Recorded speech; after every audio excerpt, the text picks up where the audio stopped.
سلام دوستان، خوش آمدید به کانال پخت و پزهای خانگی. ما امروز همراه با شما در خانه پاپکورن در کسترول تیار میکنیم.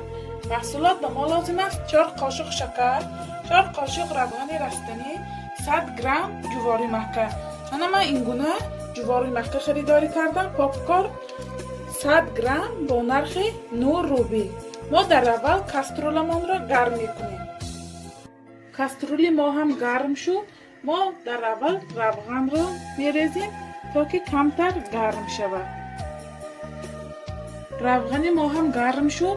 ما و اکنون جواری مکه را میریزیم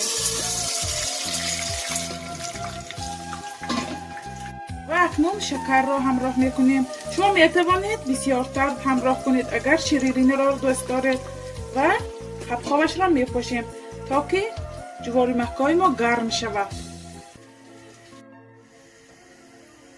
بعدی شکر را ما انداختن 1-2 مرتبه جواری مکه من را آمیخته میکنیم با شکر و اکنون قبقاب را میپوشیم. دیگر نمیپوشیم. پاپکورن ما با همین راه تیار میشوند. جواری مکه ما هم در مدت 4-5 دقیقه به کفیدن سرو کرد.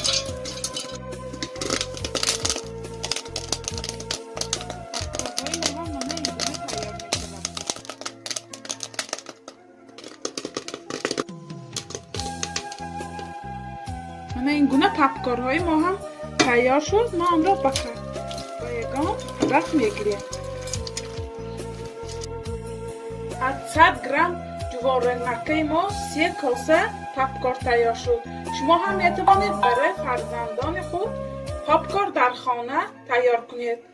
کانال ما را دستگیری کنید، یار و دوستان را دعوت کنید. خیر، تا ویدیوهای آینده در پناه خدا باشید.